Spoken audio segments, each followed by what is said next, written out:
BPL শুরুর আগে ওসমান হাদির জন্য ১ মিনিট নীরবতা। সন্ত্রাসীদের গুলিতে আহত হয়ে কয়েকদিন চিকিৎসাধীন থাকার পর সম্প্রতি মারা যাওয়া শহীদ শরীফ ওসমান হাদির স্মরণে বাংলাদেশ প্রিমিয়ার লিগের উদ্বোধনী অনুষ্ঠানে ১ মিনিট নীরবতা পালন করা হয়। গতকাল শুক্রবার ২৬শে ডিসেম্বর সিলেট ও রাজশাহীর ম্যাচ দিয়ে শুরু হয়েছে বাংলাদেশ প্রিমিয়ার লিগের দ্বাদশ আসর। সিলেট আন্তর্জাতিক স্টেডিয়ামে আয়োজিত প্রাক ম্যাচ আনুষ্ঠানিক সূচনা হয় জাতীয় সঙ্গীত পরিবেশনের মাধ্যমে। এরপর পবিত্র কোরআন তেলাওয়াত করা হয়। সর্বশেষে হাদির আত্মার মাগফিরাত কামনায় নীরবতা পালন করেন মাঠে উপস্থিত খেলোয়াড়, কর্মকর্তা ও দর্শকরা। এ সময় জাতীয় দলের অভিজ্ঞ ক্রিকেটার মুশফিকুর রহিমকে মোনাজাতে অংশ নিতে দেখা যায়।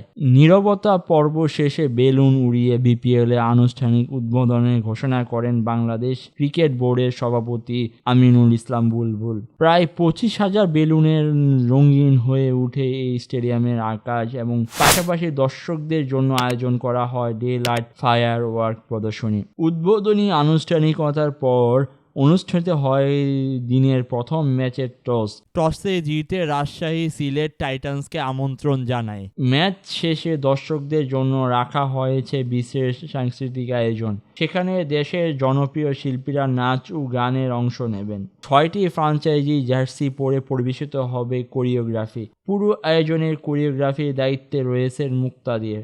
এবার বিপিএলে ধারাভাষ্য কক্ষে রয়েছেন দেশি ও আন্তর্জাতিক পরিচিত মুখরা। কমেন্ট্রি প্যানেলে রয়েছেন ওয়াকারুজ্জামান, ড্যানিয়েল মরিসন, ড্যানিয়েল গল্ফ, পারভেজ মেহরুব, আতাহার আলী খান, রমিজ রাজা।